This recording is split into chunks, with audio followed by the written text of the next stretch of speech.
اب یہ اللہ اہل حدیث کو توفیق دے. اہل حدیث جو امام ابو حنیفہ کی فقہ گڑبڑا کرتے ہیں، ہر زمانے میں علماء کا قدیم دم ہے. موجودہ دور میں محدث دکن حضرت عبداللہ شاہ صاحب بہت بڑے بزرگ مقبول، دیکھ کے دل خوش ہوتا تھا. میں بھی مکہ میں مسافہ کیا ہوں، باقی اللہ ہے محبوب. تو 40-50 سال کی محنت میں اہل حدیث جو ثابت کرتے ہیں کہ ابو حنیفہ کی فقہ غلط ہے، نعوذ باللہ، تو پوری تحقیق کے بعد یہ نہیں کہ کتاب لیے حدیث لیے نوٹ کر دیے، ہر حدیث کی سند جو علماء کا جو شرائط ہے اصول حدیث کہ وہ محدث سے حضور تک کے جو راوی ہیں، کبھی جھوٹ نہیں بولے، کبھی دھوکہ نہیں دیے، پورے شرائط کے ساتھ تحقیق کے بعد کہ یہ حدیث امام بخاری کی شرط پر ہے یا مسلم کی شرط پر ہے، پوری تحقیق کے ساتھ جمع کر کے ثابت کر دیے کہ امام ابو حنیفہ کی فقہ بالکل قرآن کے موافق ہے. پیچھے بھی پہلے بھی علماء کام کیے ہیں، پہلے علماء بھی کام کیے، یہ نہیں کہ نہیں. ہمارے دور میں چنانچہ جامع ازہر کے علماء لکھے کہ اتنی بڑی علمی خدمت ایک حیدرآبادی عالم کی قسم میں آئی، جامع ازہر جمع تبلیغ، وہ کتاب چھپ رہی وہ عربی میں. تو اب ہماری عوام کی کوتاہی ہے، کتابیں کھولتے نہیں، پڑھتے نہیں. مال بتاؤں گا، جو بولا وہ ایسے دیتا نہیں، انہیں پکڑا وہ ادھر ہی سو گیا، انہیں وہ دوستی کرا چائے پلایا بیٹھ ادھر ہی ہو گیا. تحقیق کرو بھائی، نبی نا آپ کی کتابیں کھولو، آپ تفسیریں کھولو علماء کی، آپ خود دیکھو جو صحیح ہے کرو. باتیں تفسیری الگ موضوع ہے. تو اس کی آئے تفسیر میں عبداللہ بن عباس جو سرکار دو عالم کے حقیقی چزاتوائی تھے، وہ لکھے ہیں کہ یہ آیت قرات خلف الامام کے متعلق 40 احادیث سمجھ ہیں. وہ 40 احادیث عبداللہ صاحب نوٹ کیے ہیں، وہ ترجمہ بھی ہو گیا ہے. 40 احادیث حضرت نے نوٹ کیا اس کے اندر، اور بہت سی تفصیلات ہیں. تو ہمارا چاروں ائمہ برحق ہے، چاروں امام فقہ برحق ہے. پر اگر کسی کو غلط کو بول رہا تو وہ نادانی ہے، علم کی کمی ہے. اہل حدیث جو سب کو غلط بولتے ہیں، اللہ نے توفیق عطا فرمایا. آگے خود بھی اور ایک آیت ہے، یہ الگ موضوع میں بات میں عرض کروں گا. آج کوئی اور ایک آیت ہے، اللہم وَنُنَزِّلُ مِنَ الْقُرْآنِ مَا هُوَ شِفَاءٌ وَرَحْمَةٌ لِلْمُؤْمِنِينَ. ہم جو قرآن نازل کیے ہیں وہ شفا بھی ہے اور مومنین کے لیے رحمت بھی ہے. اب بعض بولتے ہیں بھائی خالی سمجھنے کا ہے، پڑھنے کرنے کا کچھ خالی گھوٹا کا نہیں، وہ بھی ہے، پڑھنا بھی ہے، شفا بھی ہے، پڑھنا بھی کوئی عبادت ہے. اگر پڑھنا عبادت نہیں ہے تو خالی سمجھنا ہی اگر ہے. بعض لوگ جو خالی پڑھنے والا مذاق اڑاتے ہیں کہ بولے پڑھے کیا ہوتا ہے، وہ سمجھنا ہی ہے خالی. تو سرکار دو عالم پوری زندگی روزانہ نماز تہجد میں 7 پارے تلاوت کرتے تھے. تو پڑھنا بھی ایک الگ عبادت ہے مستقل، یہ نہیں کہ خالی سمجھنا ضروری ہے. پڑھ رہا تو کیا پڑھنے سے کیا ہوتا میاں، خالی سمجھنا ہے، وہ بھی غلط ہے. سمجھنا بھی ہے، پڑھنا عبادت ہے. چنانچہ آج کی خطبہ حدیث ہے حضور نے فرمایا افضل العبادتی قراءۃ القرآن، قرآن کا پڑھنا سب سے بڑی عبادت ہے. اب یہ کہ سمجھنے کی کوشش نہیں کریں، یہ غلطی ہے. سمجھنا بھی چاہیے، عمل کرنا بھی چاہیے، اور خود عمل کرتے ہوئے قرآن کی تعلیمات دوسرے مسلمانوں تک پہنچانے بھی چاہیے. ہم اخلاص ہونا، ہر عمل میں جو روح عمل کی، ہر عمل میں نیت یہ ہو اللہ ہم سے راضی ہے.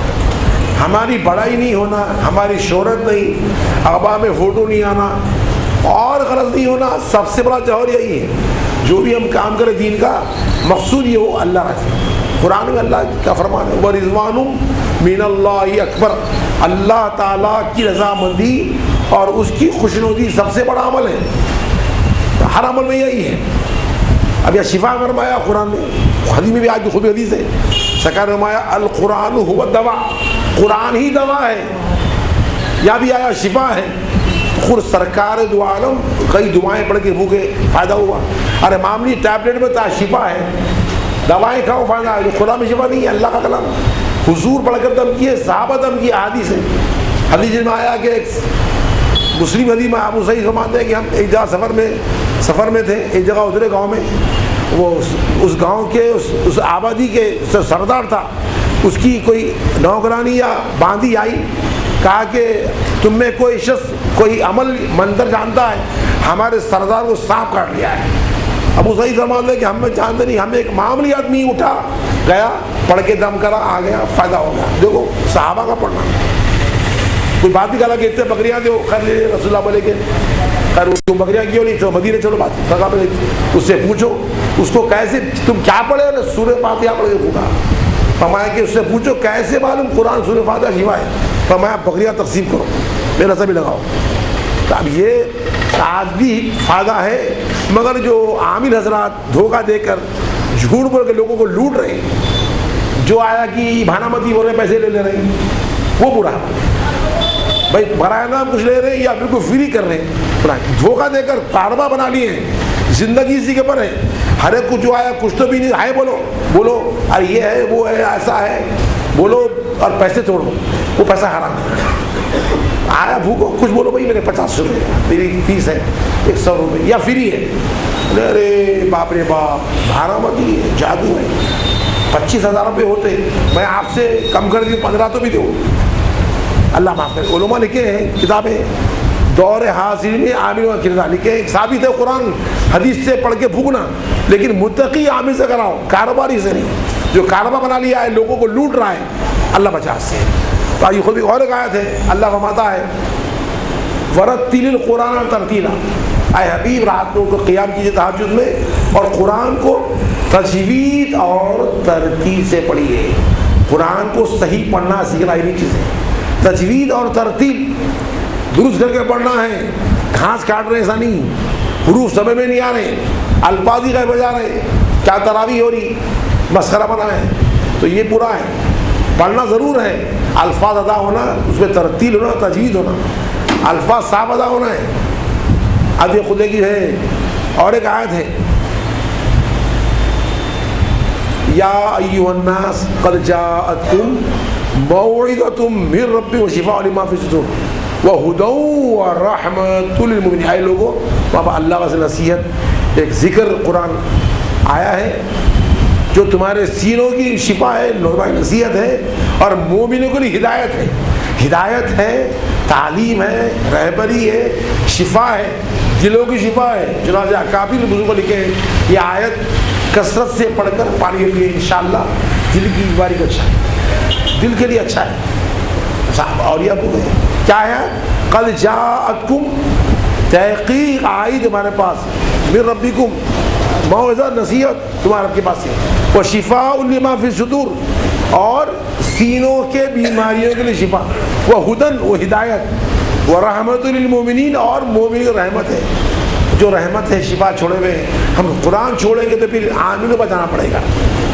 سفلی عملیات لوگ بچے لیتے ہیں, ہم قرآن کو چھوڑ دیے. قرآن ہدایت بھی ہے, برکت بھی ہے, عبادت بھی ہے, شفا بھی ہے, تربیت بھی ہے, تعلیم بھی ہے, رہبری بھی ہے. تفسیرہ کھولنا بھائی, ہم کامرس پڑھ رہے ہیں, ایم کام تو جا رہے ہیں, ایم بی اے کر رہے ہیں, اللہ ہم کو توفیق دے. وہ پڑھیے ضرور, آپ برابر پڑھیے, قرآن بھی پڑھنا ہے. چھٹیوں میں تفسیرہ علماء لکھے ہیں, بہترین تفاسیر عربی سے ترجمہ بھی ہو گیا ہے. صرف قرآن کی تفسیریں کھولنے کی ضرورت ہے.